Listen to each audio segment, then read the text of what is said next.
Welcome to Split the Defense, where Jordan Webster, Ted Evans, and Craig Pearce talk about the NHL and all things hockey. Split the Defense Can be found wherever you listen to your favorite podcasts. It's also broadcasted on Amherst Island Radio, 101.3 FM, and online at CJAI.CA. Welcome, Split the Defense Hockey Podcast. Jordan Webster, Craig Pearce, and producer Ted Evans.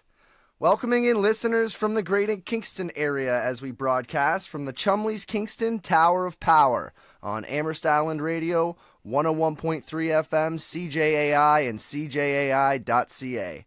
Thank you for joining us. Today, we're going to talk mostly Avs and Leafs.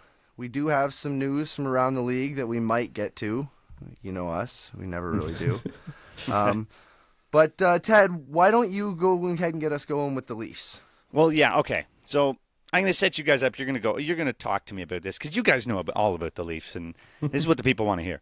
The Leafs are now 3 games into the season, having played the Minnesota Wild on Saturday, the Chicago Blackhawks last night, and starting the season against the team a lot of Leaf players named as their biggest rival when asked, the Montreal Canadiens. So yeah, listen to this, boys.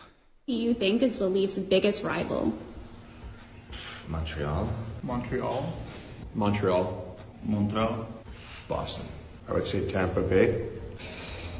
Maybe Boston. Boston and Montreal, obviously, are probably the two ones that you can really get easy answers with. The Leafs' biggest rival, I think, would either be the Boston Bruins or the Montreal Canadiens. I'm thinking Ottawa's going to be a pretty good one this year. Are you looking forward to playing in the Battle of Ontario? I am. Who do you think is the Leafs' biggest rival? Arizona Coyotes. What a troll. Oh, huge troll. Gotta love Matty for that, though. Yeah, Gotta that's love funny. it. I'm not answering that stupid question. Yeah, get that out of my face. Yeah, get out of here with that. Right? It's great, though. Max, They were told all me, funny. I think Ottawa. Ottawa? What? Since I wa- when?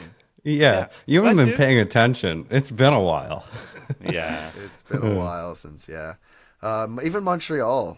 I'm not even sure about that. It's so classic that it has to be mentioned, but is it anymore, really? Yeah. I thought that was going to be, I thought you guys might, roast me for that. But I was like, yeah, Montreal, for the history, I guess. But to me, it's Tampa is the most recent. Boston's the one that hurts the most.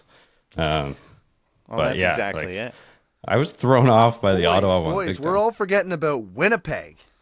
Oh, What about Winnipeg? That is the biggest recent rival that I can think of for the Toronto Maple Leafs. regular Winnipeg season Jets. rival.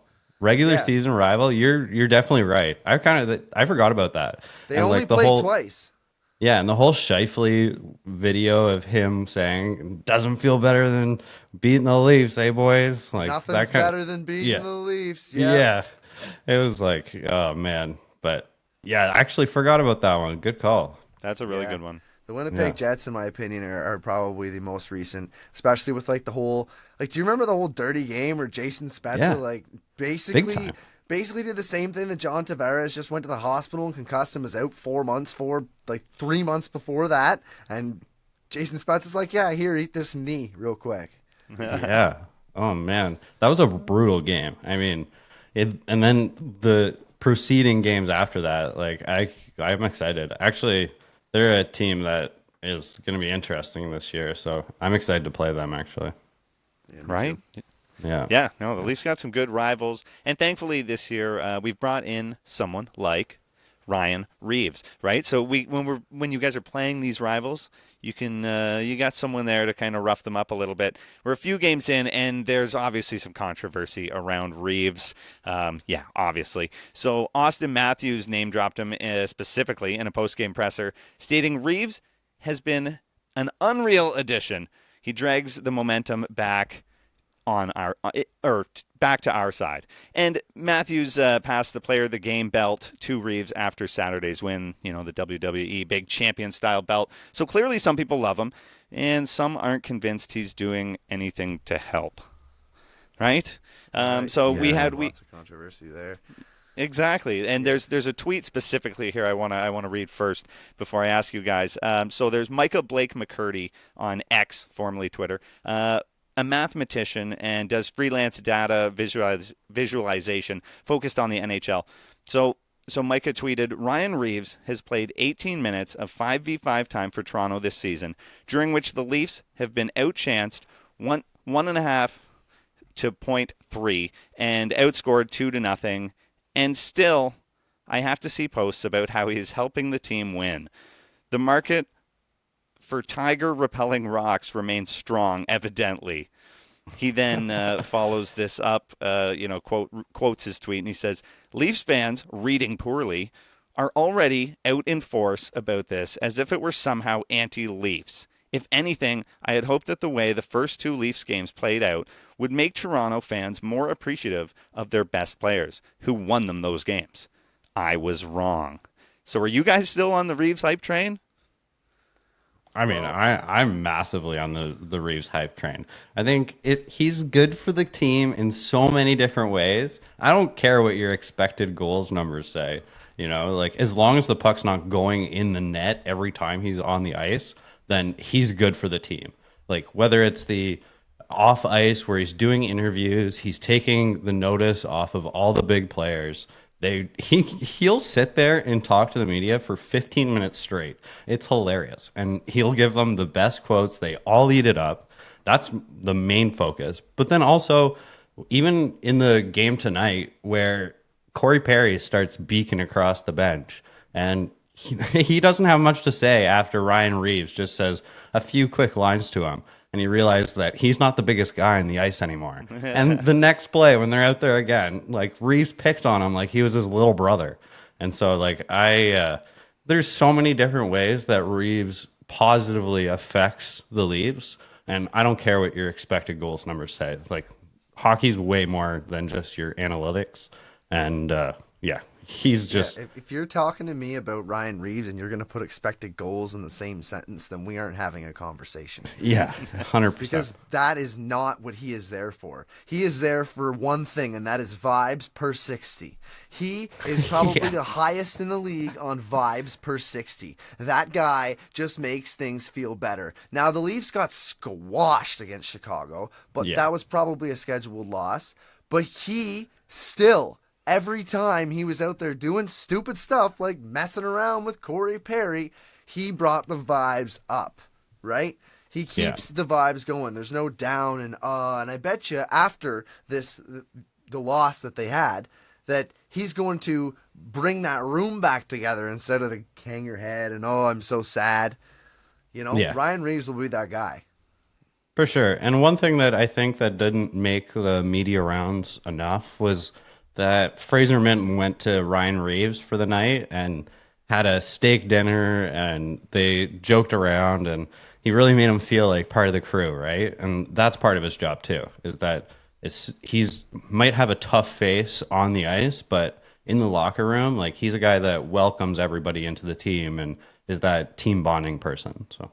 And if Matthews and Marner like him, and they're saying he's doing a good job, Matthews giving him the belt for some reason, I'd say that we probably don't know as well as they do, and you should probably just listen to the guys that are in the room. Yeah. In the room, that's huge. And Matthews, obviously, talking about him a little bit, he's off to a red hot start, boys, and we got to talk about that. Obviously, Matthews, right? 2 hat tricks in 2 games. Game 1 hat trick, game 2 hat trick. Last night against Chicago, obviously nothing. Yeah. But whatever. I got to say this before before that, when it was just 2 games and he had scored 6 goals in 2 games, he had scored more goals. Matthews alone had scored more goals than the Capitals, the Anaheim Ducks, the Stars, the Sharks, the Kraken, the Blues, the Islanders, the Sabres, the Coyotes, the Panthers, and the Oilers.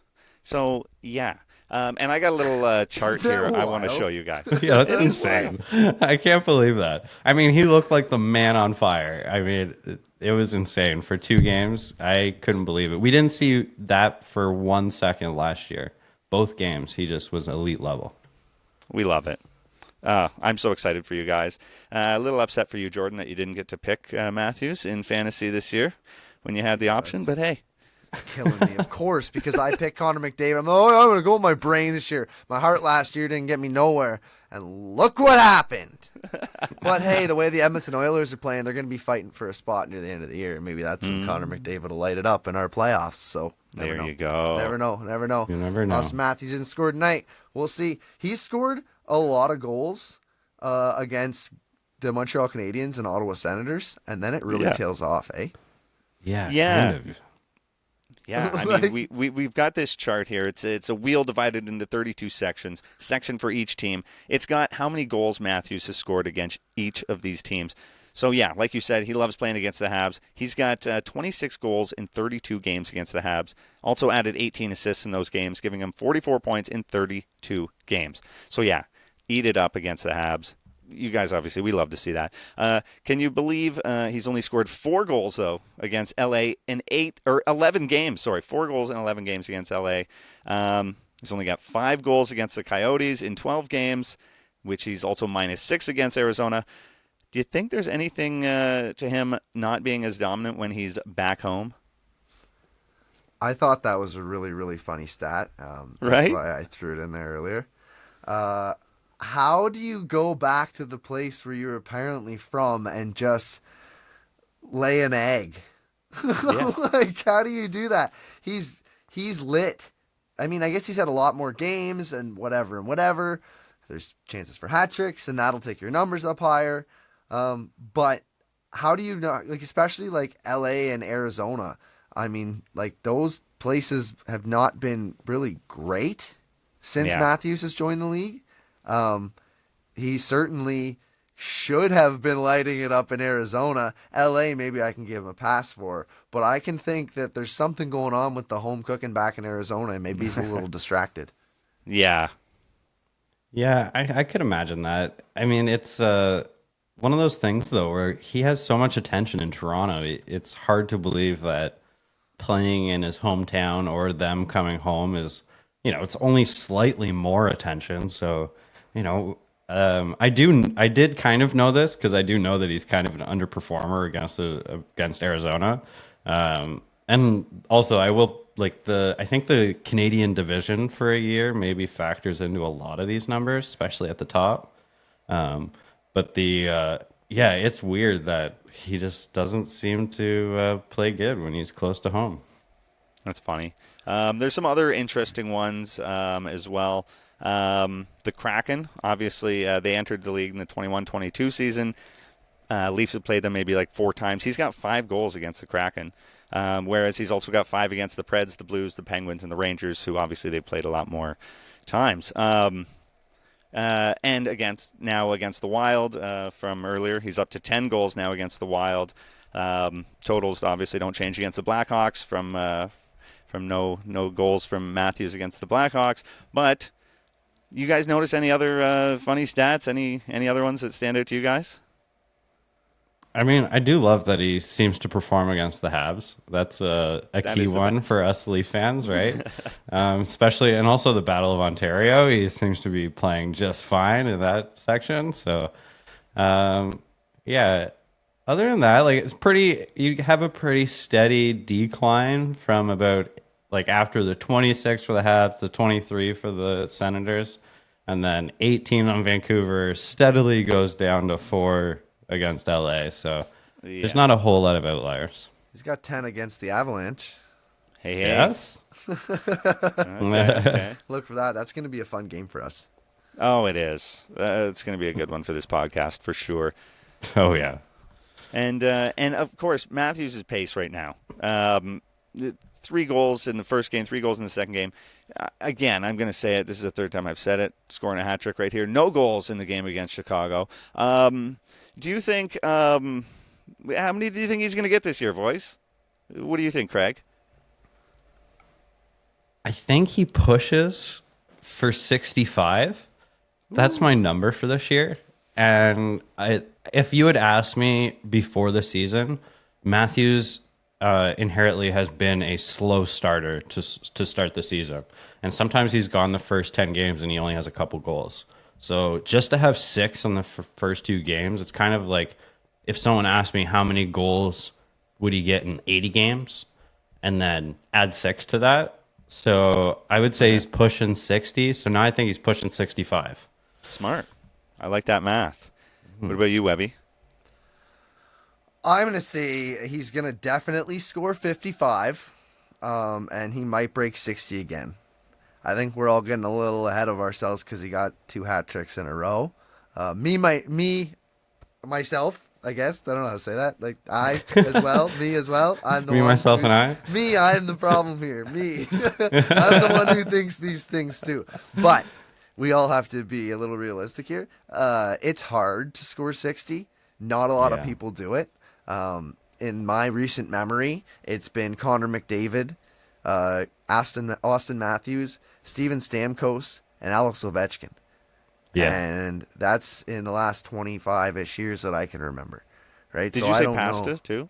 No, I didn't say Pasta. He hit 60? Yeah. Yeah. He hit 60 last year, right? Right. Or the year before. Yeah.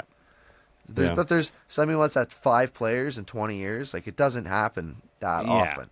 Right? A lot of people don't think about the health part of it too. It's hard to play 82 games in a season, and Matthews hasn't done that typically each year. So, I mean, that's a massive factor each time, and most people just think of the skill, but they also have to play the amount of games. Yeah, very fair. Supporting cast, obviously another factor in this, and looking at Toronto supporting cast this year, I love it. I think you guys love it. Let's talk a little bit about Willie. Willie scored a beauty against the Wild, cutting through the slot and across the net in a one-man show type effort. Do you guys think we see a more complete effort from Willie in his contract year? Let's go with CP. What do you think? I think that we've already seen it. He's been tonight. He was or last night for the listeners. He was by far the best player on the ice for almost the entire game. It's just the Leafs weren't able to put it together. But he's been outstanding. Matthews' double hat trick has outshined his performance. But I think it also depends if he's going to be a right winger or a centerman. Because I think if he's going to be playing right wing the entire year, then we're not going to talk about any defensive issues because he's a pretty good offensive forechecker and middle of the zone. And we all know that wingers don't really have the most amount of responsibilities in the defensive zone. If he ends up having to play the third line center role, then that's a lot of responsibility that I don't think he's up for. And then we're going to be talking about he doesn't have a complete role or a complete game. So I think it depends on his role on the team. Now, if anything, we need to load up the top line with Matthews with Willie. William Nylander is not being outshined by Austin Matthews. William Nylander might be playing the best hockey of any single hockey player on the planet right now. He looks like an absolute phenom. 2 hat tricks or not, that kid is rolling. When he's trying out there was the one goal that they got scored on tonight. I was like, oh, Willie, stop trying. He stopped moving his feet. They got scored on like 10 seconds, 12 seconds later. But when he's rolling, when he's going, he's going. Remember when Matthew said that? When he's going, man. William Nylander might be the best hockey player in the league right today of the last week or so. And even that's with Matthews. If you're just watching this guy and the way he creates, it's like, oh my God, everything he does is so silky. So smooth, it's effortless. Like he just flies up and down the ice, and he's like, "Oh, I'm going to do this now," and nobody can stop him. It's Connor McDavid-esque. Like, he does it more, and that's why Connor McDavid is the best player. But William Nylander, ladies and gentlemen, I'd agree, but that's all things happening in the offensive zone. Like, if he's going to be a complete player, then he's going to have to do it both ways. And I zero disagreement with you. He has been the best player on the ice. He's been rolling from as soon as he leaves the blue line. He just controls the entire ice. But I need to see that he's going to commit both ways. And so far, he's been fairly good at it. So I'm not sure. As a winger, he doesn't have much responsibility. So I hope that he can keep it up. Abolish defense. Just get rid of it. Just get rid of it. Just let everybody just wheel and deal. It's hockey be way more fun that way. Why are we playing stupid defensive structure? Nobody has fun with that. What if the defense weren't allowed to enter the offensive zone? So it's 3-on-2 Yeah, always. let's have stupid rules like that we think Yeah. are stupid now, but are going to benefit the game and the whole entertainment of it. Because who wants to see a nothing game? I want to see like a 14-12 game. That would be so fun. Oh my God, 14-12. They pull the empty net and they get an empty net at the end. 14-13 if they can hold it off. Like, I mean, yeah, how much fun would that be? We've been spoiled enough. I think like 90% of overs have hit this year. So I think that we've been spoiled with a lot of goals. But I mean, I would love to see that, at least for like maybe an all-star game or something like that. Just change the rules up. Do something weird. Yeah, they really destroyed the Wild. Willie I'm pretty sure that was just like the confidence breaker right there. That was like the straw that broke the camel's back. Once Willie tucked that, it was over for them. Yeah, and near the end of the game, too, about 5 minutes left to go on Saturday, fans doing the wave. Isn't that a great feeling to have that kind of dominance, that the wave takes over the crowd and everyone becomes so relaxed and carefree? Probably not a feeling you guys have been too used to, as Leafs fans. But some games you can just tell, and this was one of them, was it not? I enjoyed it. I thought it was great because I'm watching the game and like you kind of almost fall out of it, right? Like you're thinking to yourself, the Leafs have it in the bag. Oh no, they let another one in. But they still got it in the bag. Look at this game. Like they've got it in the bag. Like they were literally dominating from start to finish. It was hard to think that they didn't have the game. So when I see the wave go on, all I could think of was a few beers and ole, ole, ole, ole. Hey, yeah, we won. Great game. Like, come on, that's a great time. The wave is awesome, in my opinion. What do you think, CP? You against the wave? You for it? What do you think? I mean, I'm not anti-wave, but like there's way better ways you can use your energy. I would love to hear a chant. I would love to hear them singing. When you're up like 7-3, like give it a rest, CP. I know. There's something about it though. Every time I'm at an event and I do join into the wave, but begrudgingly. Yeah. You gotta get into it. Yeah. You don't want to be the person that's just sitting while the wave's going on. That's a horrible look. The camera zooms right in on the big screen. And, I'm definitely don't want to be that person. You have to get in on the wave. Everybody has to get in on the wave for the goodness of humanity. Yeah, especially when you're at home. If you're away, if you're going to like the Ottawa Senators and watching in Ottawa and watching them play the Leafs and the wave starts happening, it's like the worst thing that ever happened to you. You're like, oh no, unless it's all the Leafs fans waving because we're dominating. If it goes the other way there, then that sucks. You don't never want to see the other team wave on you. I don't like it in that instance, but if you're doing it in my barn, like absolutely. You know what the move is when you're an away watcher, like going to the game, is you try and throw off the other half of the arena. And so you don't stand up when the wave goes by, and then you stand up randomly and hope that half your section catches on, and then you mess with the wave. Try and setting it off at different points. Yeah. Chaos, man. Look at this. Right. CP causing chaos in the crowd. Terrible. Man, okay. I got some clips to play for you guys, and I got to hear your take on it. We got some clips from Sheldon Keefe. So first up, Keefe was asked about the defensive play of Nyes and Minton. So far? I have, a lot, actually. That's one thing that has been consistent for them. In both games, they defended really well. Defensively, they were our best line yesterday. By far, actually, gave up the least of any line. And those are your two youngest guys. Obviously, Yarncroc contributes significantly to that group that way. But we felt strong enough about their game that we could move Yarny away from them and they would still be good. And I liked them again in the third period. So I could see with Max's addition, it seemed like they got a little more happening offensively, which I think can happen. The biggest thing for me with Minton is I saw progress with him in the game yesterday with his overall game against a very big and strong and physical team. So that was really good to see. And then in practice here today, he took another step again. He seemed to be shooting the puck in the net and having all sorts of confidence with his game offensively today. So those are really positive things that you see him continuing to build. Yeah. So how are we feeling now about Nyes and Minton? Any better than after game one? No. No. No. Short answer.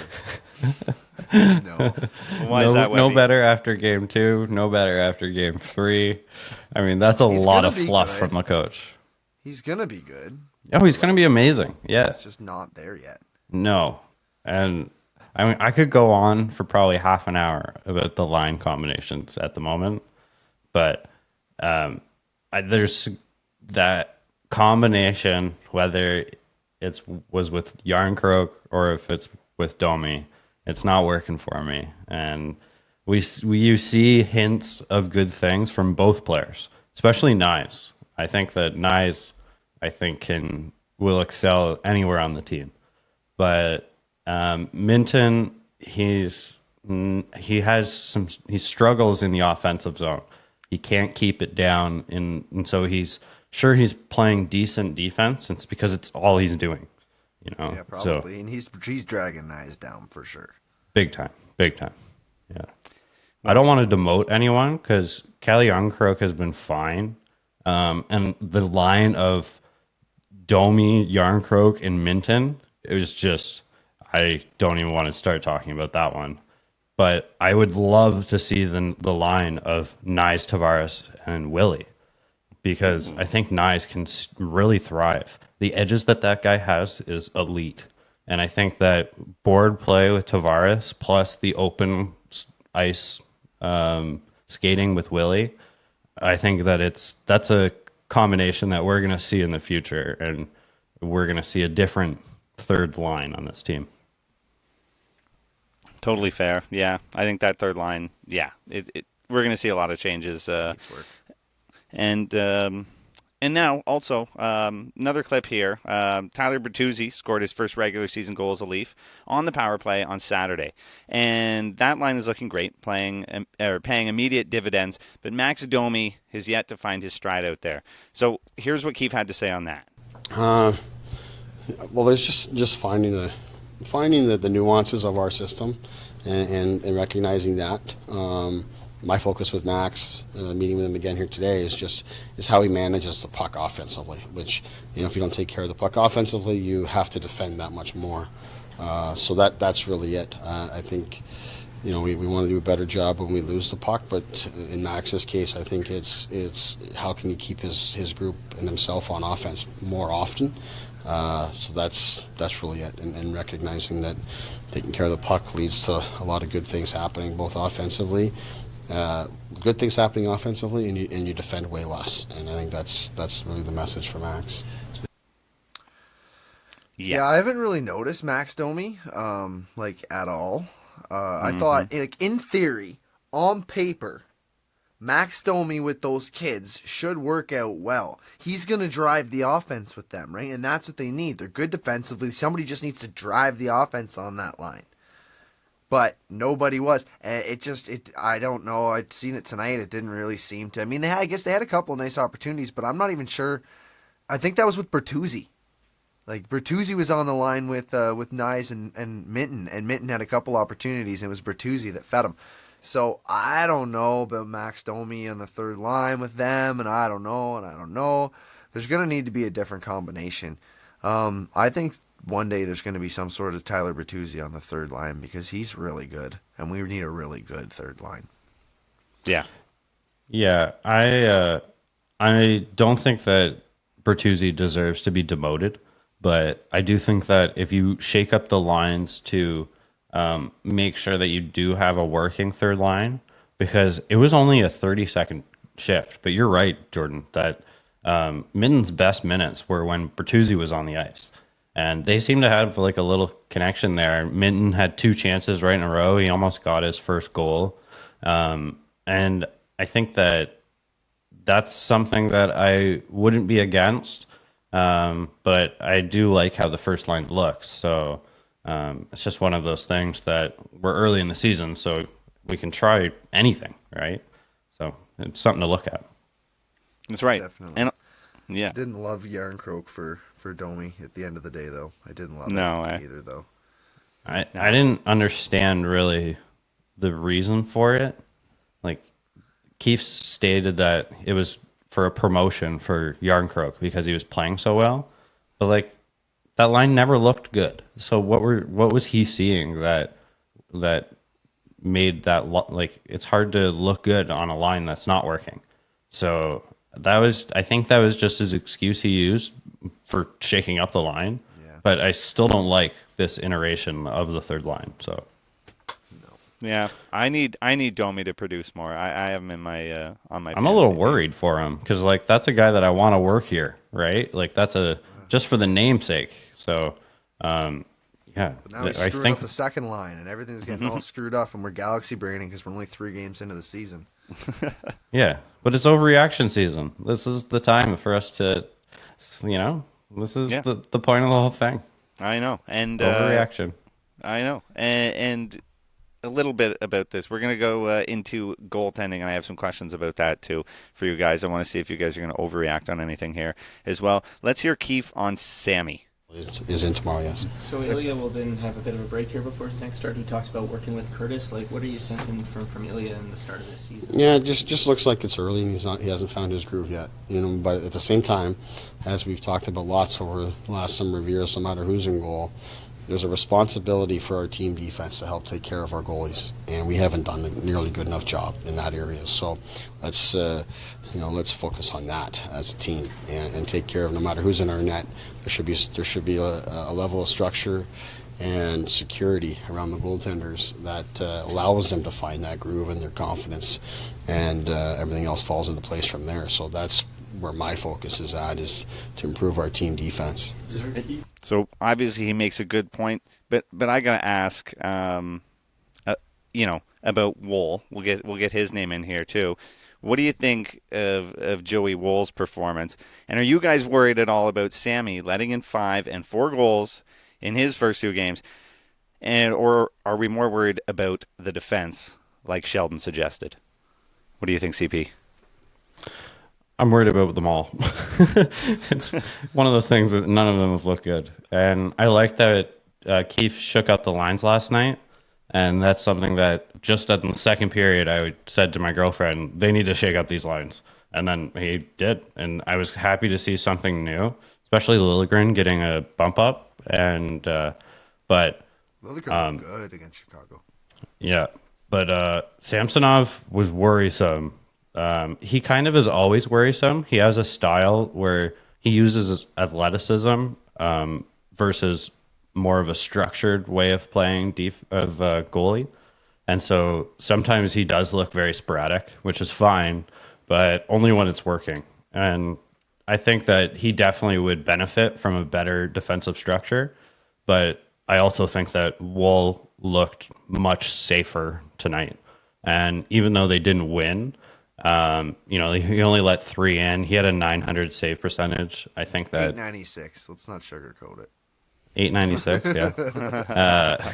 Anyway, I like just the way that Woll plays goalie more. He's not as lungy and sporadic. He relies on strategy and his goalie coach over his athleticism and instincts. But again, I think both goalies would benefit from way better defense. Yeah, true. I can fully agree with that. Is that what you think, Webby? CP's hit it right on the head. Yeah. You can't trust Sammy. You can't trust Woll. You can't trust the defense. At this point, we're 3 games in. We really have to see what works and what doesn't. But Timmy Lill moving up, he looked really good. Yeah. He looked really good. He had a couple opportunities. Klingberg and McCabe, they look really good together. I wouldn't take them apart. Klingberg set him up a few times tonight. If McCabe could bury, if they hit, I almost want to put Klingberg and Riley together because I think that would be stupid and fun and just offense. How do you know? Well, they're not good in their own zone. They won't be in their own zone. That's a scary matchup, if you ask me. I would not want to see that. That might be fine when we're down 2 goals, but other than that, I don't want to see it. And McCabe, to me, he just seems to be on the ice for too many goals, and I don't like. I'm sorry to disagree with you, but I don't like the pairing of Klingberg and McCabe. McCabe jumps up way too much for a player like Klingberg. And I think that either McCabe needs to learn how to be a stay-at-home defenseman, because Klingberg should never be the guy on a 2-on-1, or he needs to play with someone more like Timothy Liljegren, where they're both kind of a two-way players and both can play both positions. But I think that was my reason I wanted to see the shakeup, because I was like, McCabe and Klingberg, McCabe just always seems to be on the man that's getting scored on, and he just jumps up when Klingberg has to be the man. So I don't know about the defense; it's worrisome. Yeah, that's fair. Well, talking about offense and also talking about the Marlies, Nicky Bobby absolutely lighting up the AHL for the Marlies in the first 2 games played. 2 goals, 3 assists, 5 points in the AHL so far. How long before this guy's called up? Webby, how long? How many games do we have left before 9?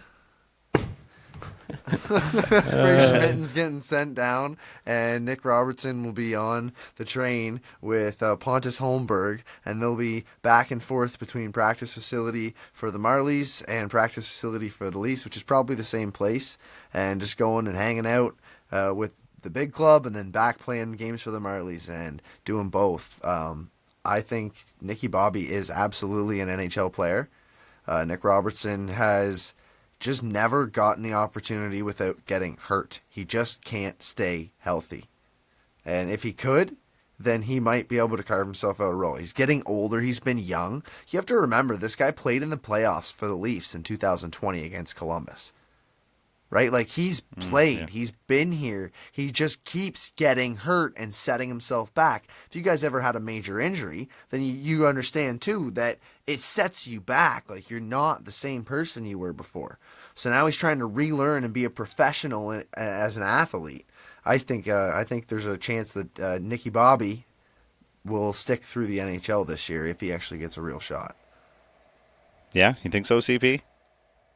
I can't wait for that guy to play for a different team, because I think he's going to be amazing. But he is going to be the trade bait for this deadline. Can't wait. I want him to be as good as he can be in the AHL, but I don't see a spot for him. And I think that if he hasn't lost enough namesake for if he shows off enough, that's a first, they'll act like our first round draft pick that we don't want to keep trading away. So I'm excited for Nicky Bobby, but for a different team, I think is going to be where he ends up. Yeah, got to be the right place, right time, I guess. Yeah. All right, boys, are we enjoying ourselves here? Split the defense. I heard that on the broadcast tonight. Did you guys hear that? Yeah, I heard that too. Yeah, unfortunately, it's for the wrong team. Scores the goal. Oh, yeah. Unfortunately. Yeah. All right, boys. Well, let's get into some Avs news. Okay. I have something that I don't fully agree with, but we'll see how you guys feel. Maybe you don't care. Nathan MacKinnon was less than happy about the ice condition at King's practice facility. He slammed his stick on the glass and then broke it over the crossbar. Jared Bednar didn't have a problem with the reaction. He said it's just a part of the competitive side of things. Is that okay, in your opinion? Like, yes. Should the captain of the team, that's fine. Nathan MacKinnon's not the captain, for one. I mean, for one. And two, where's Landeskog right now? Who's leading this team? Well, this guy's gone. A bunch of guys. It's not solely on MacKinnon. A bunch of guys. Oh, yeah. By committee. Come on. Anyways, yes, it's okay. Anything Nathan MacKinnon does took away around the that good team pasta? is okay. Nathan MacKinnon. And then they won a cup. Nathan MacKinnon, everything he does for that team is good. He creates a culture. He has that competitive edge. Jared Bednar gets it. I agree with Bednar. Fucking smash the stick. I mean, yeah, go ahead and smash the stick. You smash the stick. I don't think that's okay. I think he's got to hold his temper, especially for like the kids coming in. That you can't show that. Like, it's practice. We talking about practice. We talking about practice. No, like, we talking about practice. You're gonna come in here. You're gonna talk to me about practice. You're gonna get upset. You're gonna smash your stick in practice. Like, not a game. We ain't in a game. This is practice. And you go smash your stick off the glass and off the goalie's net and break in half. Like, I just don't think that's okay. It's tough to visualize getting a win when you can't practice on nice ice and you know the game's going to be on rough ice. I noticed that. The ice was crap in L.A. When they played them. And I believe, Nathan McKinnon has all the rights to do what he does when he can't get his game going and things are bugging him in his practice and he needs to get in the right mindset and things are throwing him off. Yeah, let him let it out. Yeah. Okay. He's our guy, man. I'm never going to say anything he does is wrong. What if Matthews did it? What if Matthews did it? Would you be like, Marner did it a little while ago, and I thought it was silly. I thought he cared Marner's too much. young I like and William Nylander. He's all chilled out. He's like, yeah, whatever. What if Matthews did it? What if Matthews did it? I couldn't see it happening, but what if Matthews did it? Then I would think that it was silly and that he shouldn't be doing that. I don't know. That's what I think. In practice, like, I guess, I mean, it's the one thing if it's a big game and something goes bad, like, I mean, Connor Bedard kind of banged his stick against the Bedard. The Bedard. He slammed his stick against the boards, the door there, and I thought that was, kid, chill out, like it's. I understand that you're frustrated and you're competitive, but like at the same time, that doesn't help anything. Channel that energy, boy. Channel it. Anyways, dinner is on Devon Toews. At least that's what Cale Makar says. Devon Toews signed to a $7.725 million extension by Colorado. Jay Fresh put it on Twitter that he's an elite two-way defenseman, a disruptive defender, and an excellent puck mover who drives play whether he's with Makar or not. So, Teddy, how much of a sweetheart deal is that for the Avalanche? And what do you think he's actually worth out on the open market? Yeah, I don't know. I've seen defenders around his range and maybe even worse getting paid more than him around the $9 million mark.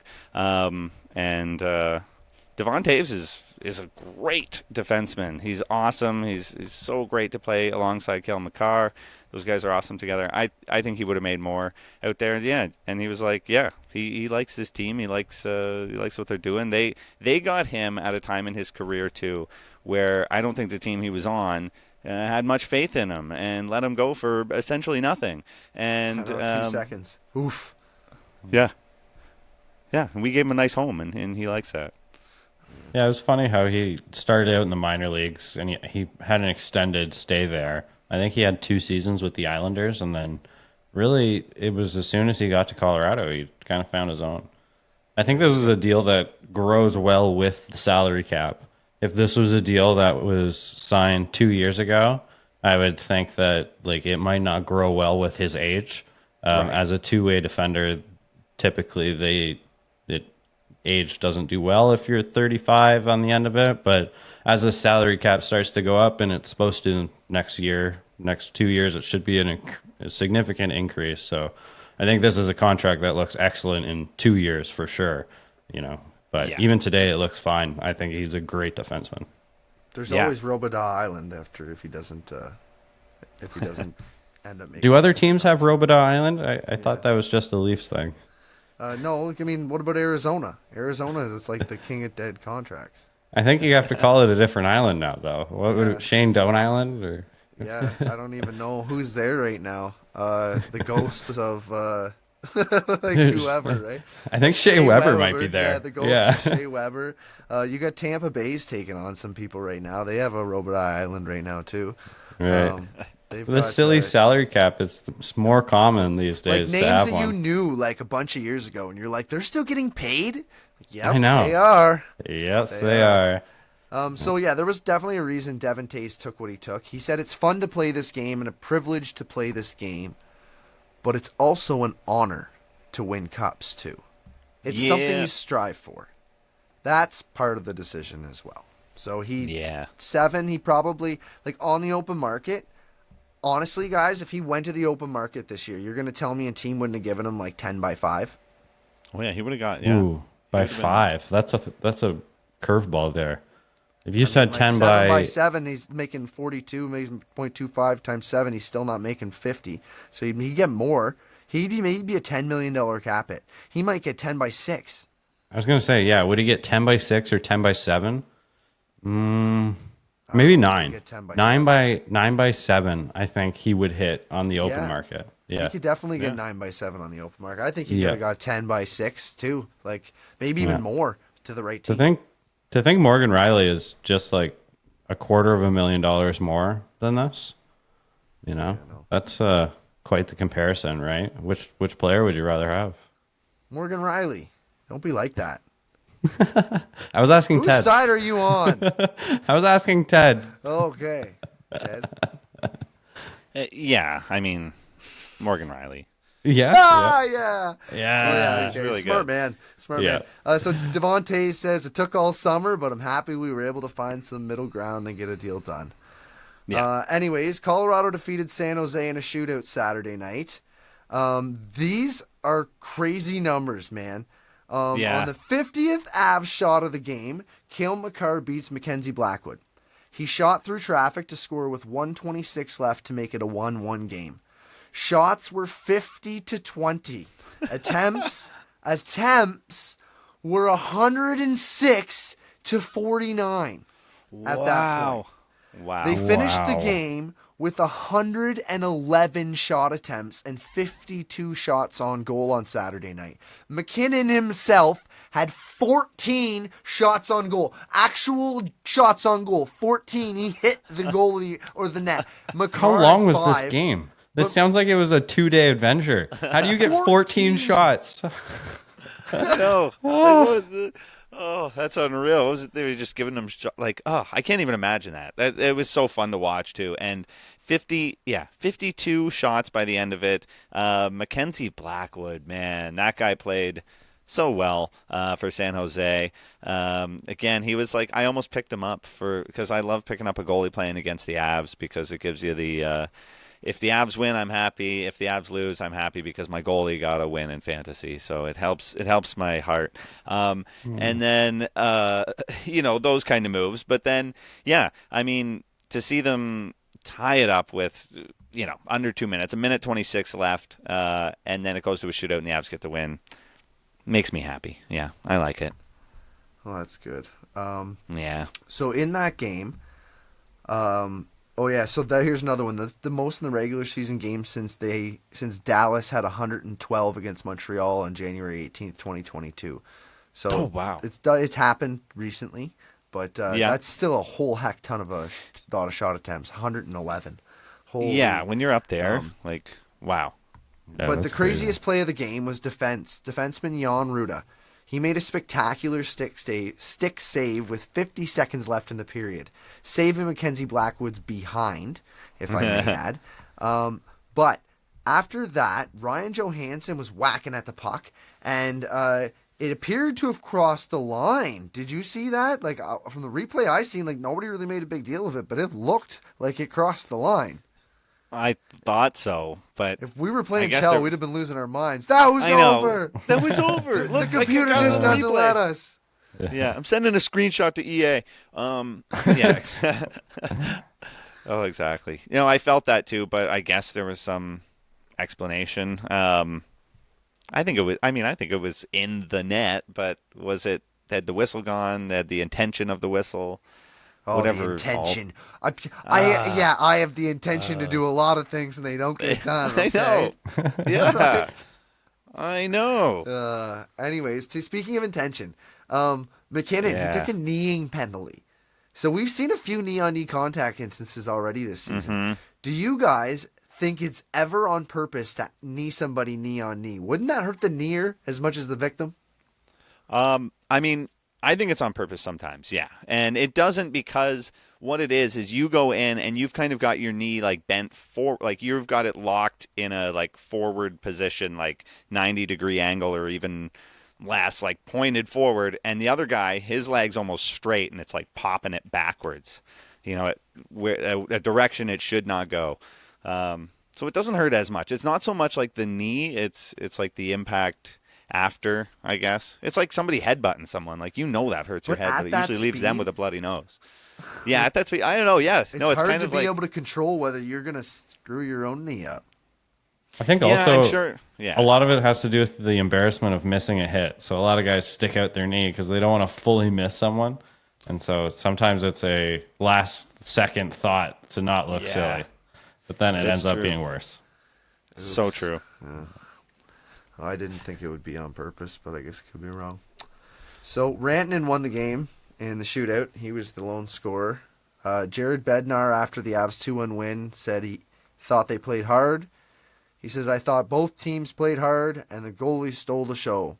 Both guys played extremely well. He is super dry, isn't he? He is so not a quote like Sheldon Keefe. No, he doesn't give us good quotes, but No. I always just love his like old man, like beige aura energy. He's just like, yeah, like good game, kids. Like everyone did well out there. Yeah, he's funny to listen to though.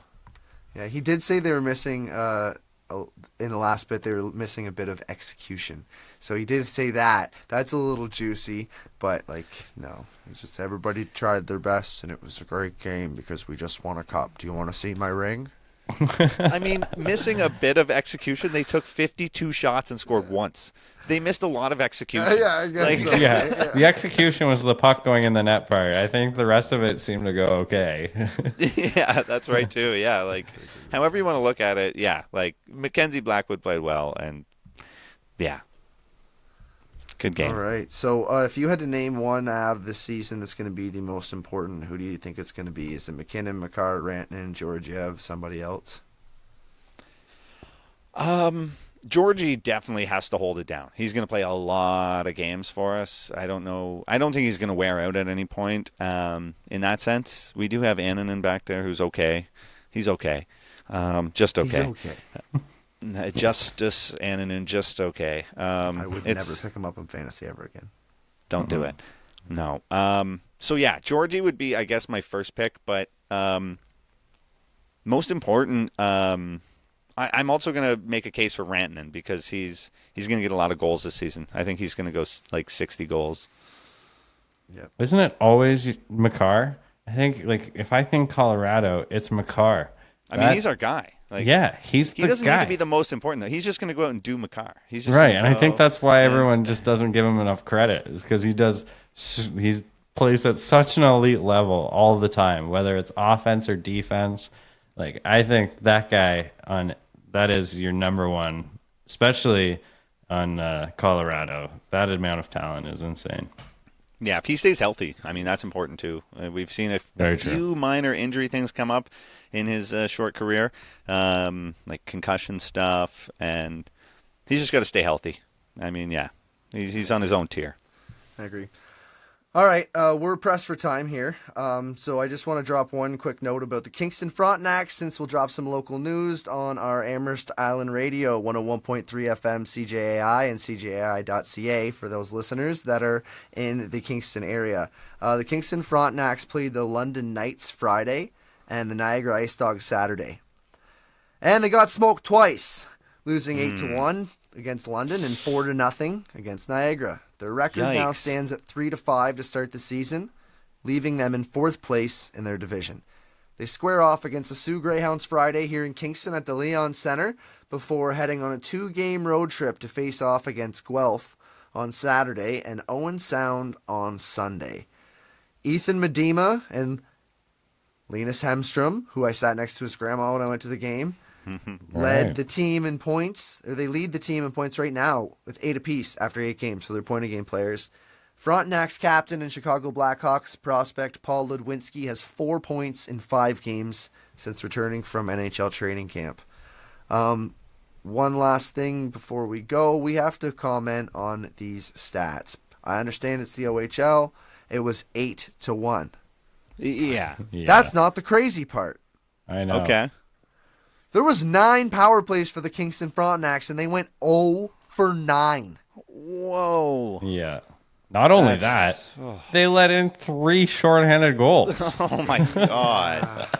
And then 2 one on the power play. Yeah. One of those shorthanded goals was from our Leafs prospect, Easton Cowan. Oh, true. Yeah. Man, yeah, 8-1's not a great showing, and obviously, yeah, shorthanded goals. No chances, like 9 chances and no goals. That's Yeah, London goes 2 for 3 on the power play, and they're 0 for 9. Just go 0 for. Like, guys, hopefully they get that together.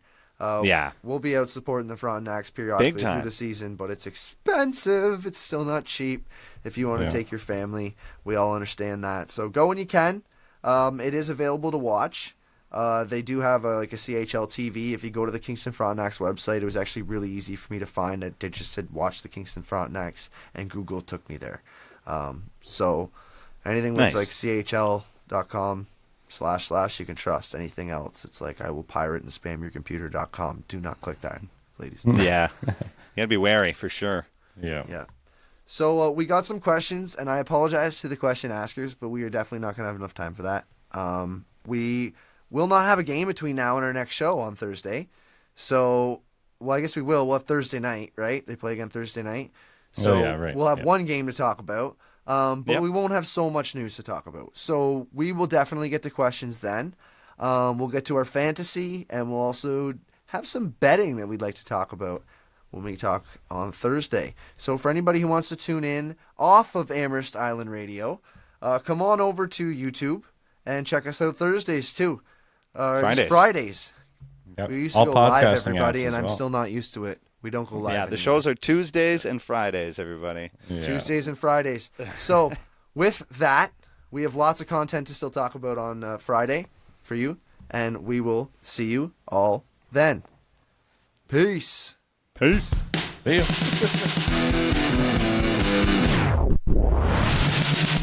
You've been listening to Split the Defense. where Jordan Webster, Ted Evans, and Craig Pearce talk about the NHL and all things hockey. Split the Defense. Can be found wherever you listen to your favorite podcasts. It's also broadcasted on Amherst Island Radio, 101.3 FM, and online at CJAI.CA.